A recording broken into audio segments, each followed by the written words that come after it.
Listen to me. If there was a wise man who would ever think of this, they would say in order to be superior to the man, you've got to be the man. For I am the man himself.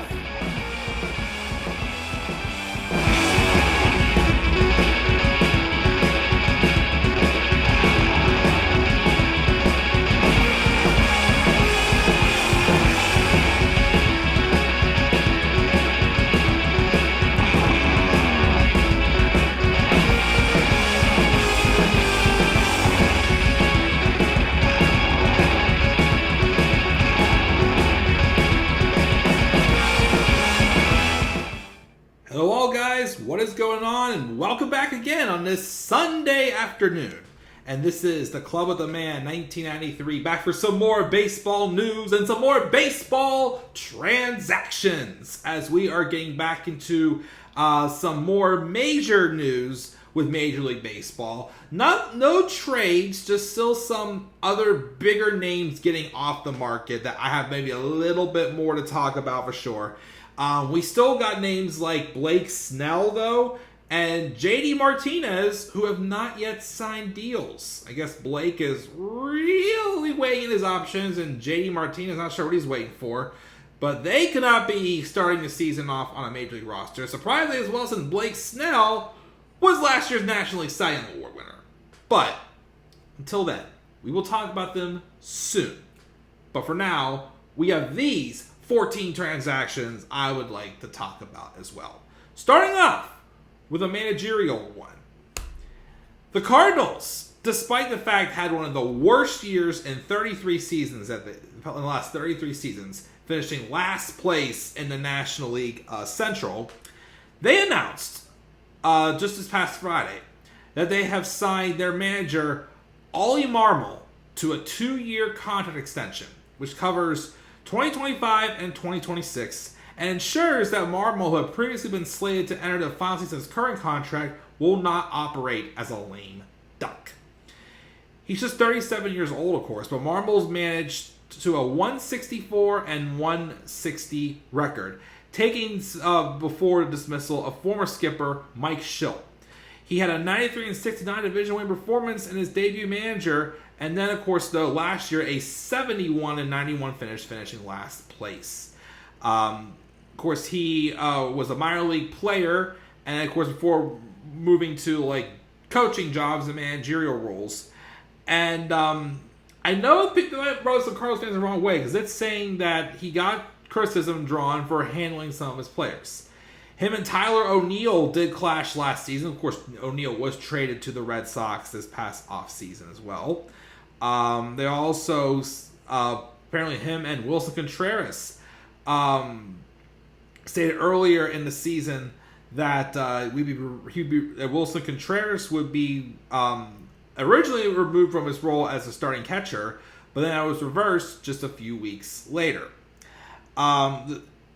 He then said he grew to respect one another at an arm's length, and this time with the club ended on good terms. The Cardinals clearly doesn't view last year's appointment or public spats with O'Neill as a reflection of Marmol's ability to steer the team in the long-term direction. He will now be locked up through 2026, not only offering the team some stability, but avoiding the lame duck status that would have had him routinely fielding questions and speculation about his job security throughout the upcoming season. So I guess even though there still seems to be some iffiness there, they still think that, obviously they still have some of the names in their lineup. They switched some stuff around this past season, but they think the Cardinals still think, well, then again, it is the first season the Cardinals had also without it's the first year outside the Albert Pujols era, because he was out with the Cardinals again until last year, but also the first year without Yadier Molina as well. So it is kind of starting over, as some of their big names are definitely gone. And also Adam Wainwright retired this past season. Never mind. What am I thinking there? We'll see if this works out for the Cardinals long term, if Ollie Marmol does get them back on track. I know Several predictions have predicted the Cardinals actually to place first this year. I don't think that's going to happen, if I'm being honest. I still see maybe the Cubs placing first. Brewers, Reds, Pirates, Cardinals after that. All kind of in the mix. I keep saying this National League Central is going to be very interesting this year to see, so to say. But moving on now, the Phillies added some depth into their infield, signing a one-year deal with Whit Merrifield, who can flip between the infield and outfield. Merrifield, who's also 35 years old, didn't realize he was that old right now. He was a late bloomer, and he also signed an extension with the Royals. Made his major debut at the age of 27 in 2016. And he didn't really establish himself until his 28-year campaign. Definitely been a solid above-average hitter.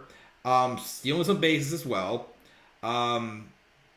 He eventually, of course, would be traded to the Blue Jays after being kind of part of like the rebuilding stage for the Royals, but then his time just ran out as Bobby Witt Jr. is getting ready to make his way up, and now he's with the Royals for a long-term period of time. But they seem to also want to use Merrifield as in a utility role that could see him still get a fairly good amount of playing time. They do still have Bryson Stott at second base. And though he's a left-handed hitter, Merrifield is right-handed with more traditional platoon splits, better against lefties, of course, than righties. So him and Stott could split some time as well there, too, as well. And of course, he also has Bryce Harper, now the team's everyday first baseman instead of outfielder. Kyle Schwarber will most likely be regular as the DH, and which leaves Nick Castellanos and Johan Rojas, and even maybe some time for Brandon Marsh also in the outfield as well. The Phillies are still looking very dangerous, though, for the season, despite only winning wild cards because of the Braves being as good as they are. They will definitely be contenders, and I think Merrifield, though, is a good addition for them, too, to kind of like help boost them a little bit since they have to contend with the Braves, who have a lot of people locked in long-term. Oh, let's look at Merrifield's 35. I really didn't think he was that old. And I didn't realize he was a late bloomer either. But he's 35. But I think he'll be a good contributor to the Phillies this season. Someone else is going to be contributing to a rebuilding team as well. The Tigers grabbed Gio Urshela back on February 22nd with a one-year deal. $1.5 million guaranteed as well. He has kind of bounced around a little bit the past couple of years. He does provide a lot of insurance, though, playing some shortstop, playing some, second or third base as well. So he definitely was a candidate for a multi-year deal, but of course, didn't happen. Again, he has had, though, some solid campaigns, so I think he definitely could even be a platoon player as well for the rebuilding Tigers as well. But yeah, I don't have much to say about Gio Urshela. I'm surprised I didn't. I thought I would. But yeah, he's bounced around a little bit since leaving the Yankees, go to the Twins, the Angels, now the Tigers. We'll see what he does with the Tigers, as who do seem to have a lot of young names as they're, well, again, that's still saying much for probably one of the weakest divisions, probably the weakest division in the league, the American League Central. But the Tigers did get in the 70-win column last year. So they could be on their way. You never know. Speaking of a team that's constantly rebuilding, the Marlins grabbed themselves a nice name. They grabbed former White Sox shortstop Tim Anderson on a one-year deal, $5 million. Apparently, also, to make room on the roster for Anderson, they had to move their ace, Sandy Alcantara, who was out of the year with Tommy John surgery. They moved him to the 60-day disabled list to create a 40-man spot on the roster for Anderson. Anderson is now 30 years old, same age as me, who is one of the best shortstops as well, a two-time All-Star, and a 2019 batting champ. Of course, he looks to bounce back after coming off one of the worst, probably the worst year of his career, hitting just .245 in 524 play appearances and connected with just one homer. I know he wasn't really a big power hitter, but did he get afraid to hit homers again after he got he got a lot of flack for one of his bat flips he did one time. But of course, but yeah, he did reach double digits in homers between 2017 and 2021, and but yeah, he still has hit for a good average. Of course, that does kind of put him in a decent lineup for the Marlins, which does include Luis Arraez, 2-time batting champion as well. So that'd be a nice little combination in there as well. I don't know. They're probably going to have a little bit of a down year, the Marlins, because they don't have Alcantara. They did lose Jorge Soler. So probably Marlins and Nationals going to be battling for who's going to finish last in the National League East, as we will probably be seeing the Phillies and Braves at least. Maybe Mets. I'm not so sure. Probably more so with the Phillies and Braves battling first and second there. But, still a nice bat to add there for the Marlins for some veteran leadership, as he hopes to also have a bounce back campaign. Again, he's only 30. I knew he was still young. He's only 30 years old. So he could still, if he can get back on track, be a little more worthy of a longer term contract maybe next year. We'll see. Now, speaking of the Braves, this man never seems to want to leave the Braves because he keeps leaving and coming back. Adam Duvall, last Thursday, signed a 1-year deal with the Atlanta Braves.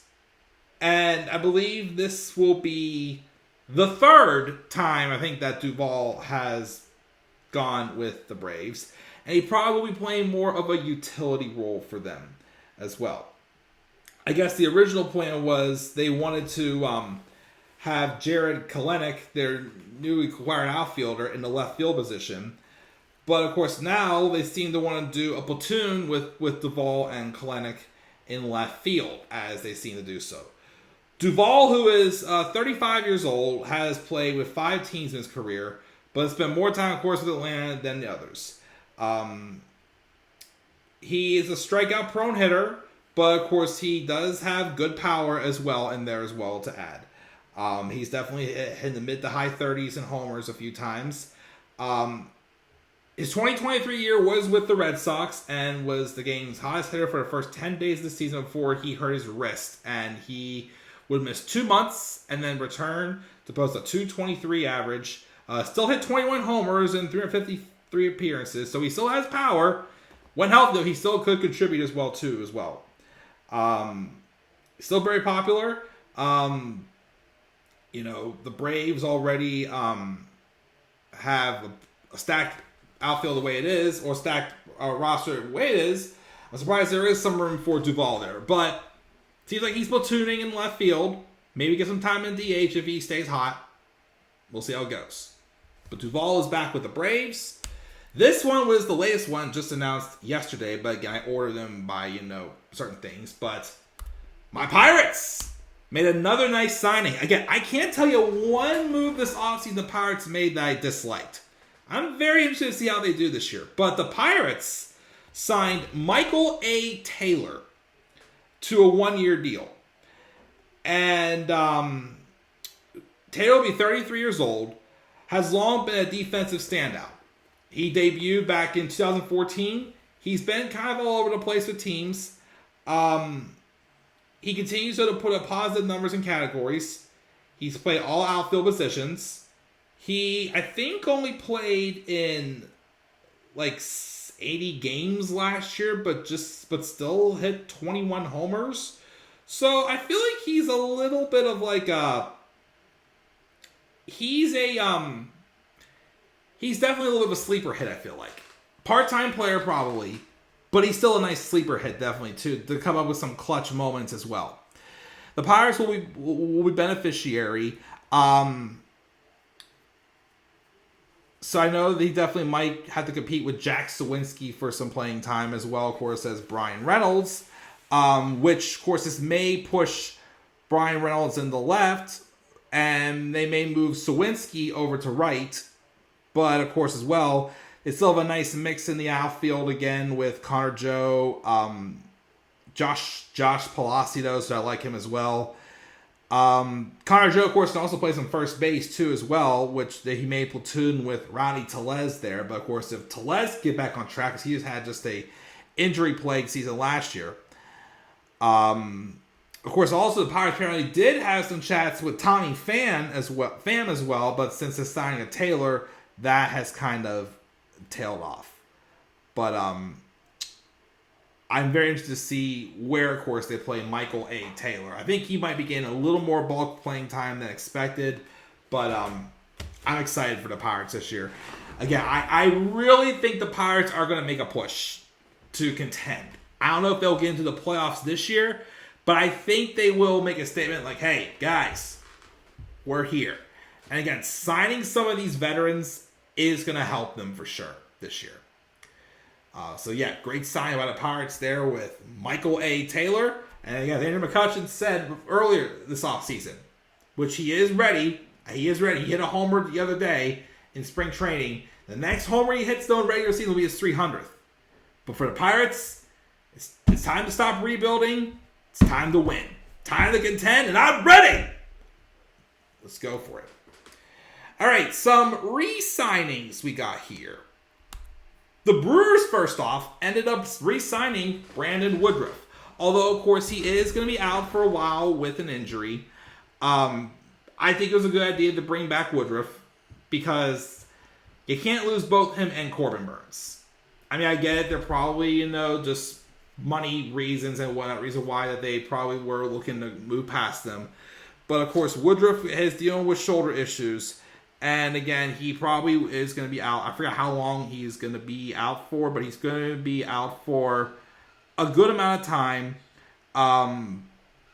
But they did re-sign him to a 2-year deal with a mutual option for the 2026 season. Of course, he was placed on a 60-day DL right away, which also created the necessary 40-man roster spot for Gary Sanchez, who's just filing his deal as well as the Brewers' new backstop, too. Again, we'll just definitely see how this goes. Again, I think it was a right move, though, to bring one of them back at least, because the Brewers can't just tank everybody at once, I feel like. But I do think they're not going to be as difficult, as tough, as good of a team this year. Like I said, I can definitely see them falling. I still think it's going to be the Cubs winning the division this year, if I'm being honest. But you never know. Again, like I said, this National League Central team, National Central Division, is up for grabs for sure. There's also the Pirates also spending more money, hopefully to lock down a future for a few more years, because they also signed Mitch Keller to a 5-year deal worth $77 million guaranteed. Keller had already agreed to a 1-year deal for the upcoming season to avoid arbitration, but he'll be sticking around a little more longer. He definitely had kind of like a breakout season this past season. Pitching like a 4.21 ERA, I think it was, going 13-9 with with 210 strikeouts. Although that's just 1 year. I mean, that was a nice improvement. Don't get me wrong. I'm still not 100% behind him. Because, again, I think the Pirates just hyped him up for the longest time as this excellent pitcher. And it took him a while to actually get going. So, yes, he did have a good year this past year. I'm still a little stubborn, though, about him, if I'm being honest, as a Pirate fan. So, like I said, this could work out. I am hoping he does, continue to improve. I'm glad he's improving. I just don't know if maybe I would have given it to him now. I think maybe he could have given him another year. I mean, I get he probably would have been a free agent next year, but maybe even see how he does the first couple months of the year. But I wonder maybe they may have jumped the ball on this one a little bit, because again, I still think he's got to prove he can be consistent. But again, he's getting better. I mean, with him, and we'll probably see Paul Skeens up in the majors at some point this year as well. And he's already getting a ton of attention as well. Him and Jackson Holliday are the two big prospects that are the big favorites right now. So if he can continue to improve, a 1 and 2 number rotation with Paul Skeens and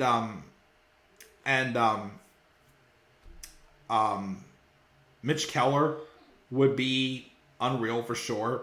I mean, we do have also Martin Perez in there, who I also like. Marco Gonzalez. Other names in there as well, who are contending as well. But again, it should take note that, again, the Pirates are going to have a very interesting year for sure. And definitely taking a gamble on Keller, I think, is not a horrible idea. Like I said, I just feel like they may have jumped the gun a little bit. But then again, also, like I said, he's probably would have been a free agent next year. So, like, they have the faith in him, and they're saying, let's roll with it. So, the grabbing Mitch Keller, 5-year deal, and the Pirates are spending money on players that I do feel could be good. Just did they, like I felt with Key Brian Hayes. Although he is starting to blossom. He's having a great spring. He had a better year. I think he's going to have an even bigger year this year. Let's hope the same for Mitch Keller. And hope that the Pirates are finally spending more money on the right people. We will see. One of the biggest names is off the market, though, and that's Cody Bellinger, who did re-sign with the Cubs on a 3-year deal. It allows him to opt out after each of the first 2 seasons of the deal. I do think Bellinger was hoping for a bigger deal, because him signing his 1-year deal with the Cubs last year was kind of like that thing of like, okay, sign a 1-year deal, prove that he can bounce back, and then sign for more money the following year, which kind of got, but he kind of didn't all at the same time as well. The 28-year-old did have a much better season last year. He had 307, 26 homers, also stole 20 bases, and he earned a Silver Slugger and a top 10 finish in the National League MVP award. Like I said, I thought maybe he was going to get a bigger deal this offseason. A lot of people thought he was going to go to the Yankees. But then the Yankees did indeed sign Juan Soto. I wonder if maybe because people thought that, well, yes, but he had a bounce back year. But he struggled the previous 3, I believe it was. It's been a while since we've seen Bellinger at his MVP state. So, I mean, obviously, he probably wanted a 200 plus million, but it didn't happen. But he's back with the Cubs. Like I said, I think the Cubs are stacking up pretty good. I do think they are still going to be the team to beat in the National League Central, I feel like. So, yeah, 3-year deal, not bad. But again, he can opt out, which I think there's a chance that he very well could. Could kind of be like a Carlos Correa thing, but then he signs a new deal with 4 different teams. Between the almost done. Between the Mets, Giants, and of course almost moving to third base and back to the Twins. But I feel like we could see Bellinger maybe test free agency again next year or the following year. We'll see though. But, yep, Cody Bellinger is back with the Cubs.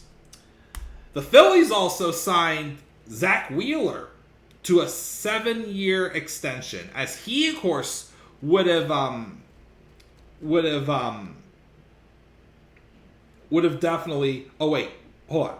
No, I'm sorry. I'm thinking of Aaron Nola. Zack Wheeler did sign an extension, but it was a 3-year deal, not a 7-year deal. Sorry about that. He's 33 years old. 7 years he would have... Well, he still maybe could have done it. Who knows? But anyways, Wheeler, who's definitely already had more than 10 years maybe experience, he'll hit 5 years with the Phillies at the end of 2024. And he's definitely proven himself for sure as one of the strong... Because they got Aaron Nola, and now they got Zack Wheeler for a long time. Still has a strong fastball. At 96 miles an hour. He also has excellent swing, strike, and opponents chase rates as well, too. And other great numbers. Posting a 3.61 ERA. But he still, of course, missed bats at career best levels in 2023. Because that 3.61 was kind of a little bit of a decline. But he can still definitely get the job done. And again, he still is in a strong bullpen with Aaron Nola Ranger Suarez, Christopher Sanchez, and Taijuan Walker. And then you never know as well. The Phillies also are still in contention with Blake Snell, too. So you never know what they could add. But that's a nice add-on as well. As I said, the Phillies and Braves are definitely probably going to be two of the best teams in the league this year. And I definitely see them maybe contending for the National League Championship Series again this year. Some big names going to some new teams. First, we've got White Sox and cancer-free cancer beater Liam Hendriks, who will be missing this coming season due to injury as well. Which, again, he had Tommy John surgery back in August. And he's most likely not going to return this season. But he already has a new team for when he comes back. Signing a 2-year deal with the Boston Red Sox. It is $2 million in 2024, $6 million in 2025. And there's also a $2 million buyout on his 2026 option as well. He's 35 years old. He was the American League Comeback Player of the Year winner in 2023 after he returned to the mound 5 months after he was diagnosed with non-Hodgkin's lymphoma before announcing he was cancer-free in April. Okay, after just 5 appearances, though, he had elbow inflammation and he got Tommy John surgery. And, of course, again, his services will be limited in 2024, but, of course, they are still looking forward also to 2025 as well. Again, he's definitely become one of the strongest closers after kind of struggling to find some footing at first. All in early his career with teams like the Twins, Royals, and Blue Jays. I think he was originally a starter, and the Blue Jays moved into the bullpen. Took him a bit, but he finally, of course, found himself as the White Sox closer, and has definitely been one of the strongest closers in the league for sure for the past couple of seasons. But hopefully, when he comes back from his Tommy John, he will be healthy and will be able to move forward strong from there. Back to the Cardinals, they signed former Giants shortstop Brandon Woodruff. Not Brandon Woodruff. Brandon Crawford. Sorry, wrong Brandons. On a major league deal pending a physical. And, of course, Crawford's now, 37? They've been kind of looking for maybe a little bit more of some veteranship. So, adding in Crawford is, a nice deal. Although I think he did leave the Giants on bad terms, which is sad to hear because, again, he did have a great run with the Giants. He was also part of their multiple World Series victories as well. And he produced so well that he did sign that 6-year extension after the 2015 season. And, of course, he did some of his best hitting for a while. And then he started slowing off because of injuries. But again, hopefully he can definitely provide some veteran leadership to the Cardinals as well. So that was a great signing. And speaking of the Giants, who I do think will be our surprise team of the year this year, they also signed third baseman Matt Chapman to a 3-year deal with a mutual option for 2027 as well. 4-time Gold Glover. Signed a 3-year deal, $54 million. He'll be 31 next. He's just about to turn 31, and he'll reunite with President of Baseball Operations Farner Zaldi and manager Bob Melvin, familiar with both from his early days with the Athletics as well. Again, he's definitely come his own with the bat and glove over the years. He stumbled to a little bit recently, batting average. He hit just .205 in his last 467 plate appearances. But, of course, he had some injuries.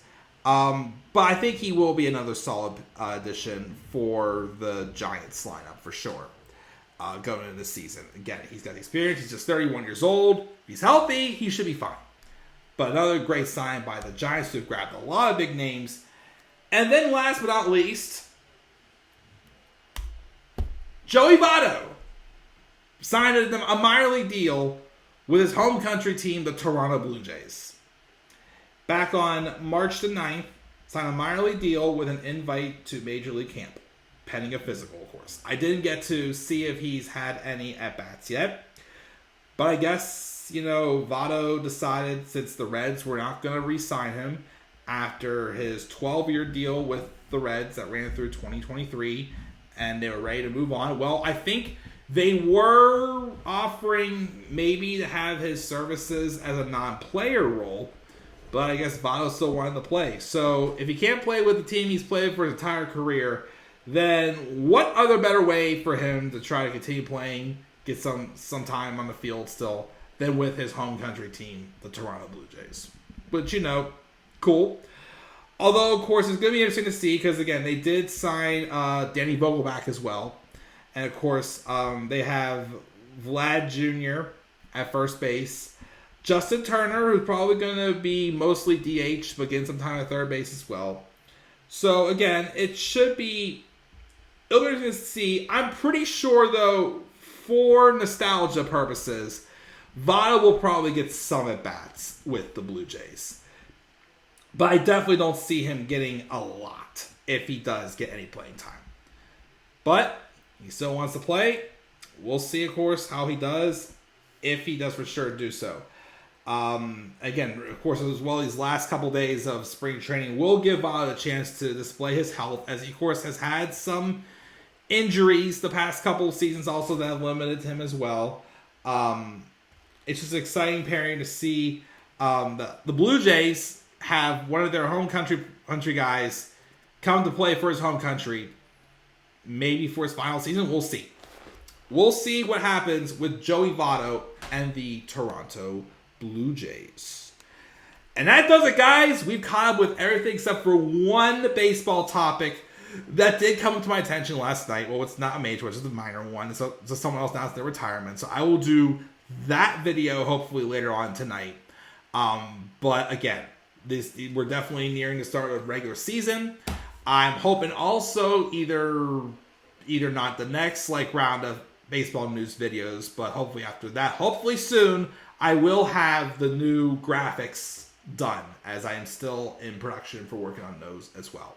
So guys, what are your thoughts on these more major transactions? Leave your guys' thoughts down in the comments section below. Be sure also, as always, to slap a like on the video and subscribe for more content to come to my channel. And follow me on Twitter as well, at the Club of the Man 93. Be sure also to follow me on TikTok and Instagram at the Club of the Man 1993. And until then, guys, I'm checking out. I'll catch you guys all later. Have a great rest of your day if I don't see you then. And do not forget, in order to be superior to the man, you've got to be the man. And for I am the man himself. And that, again, is not just an opinion, my friends. That is a fact of life. Yeah!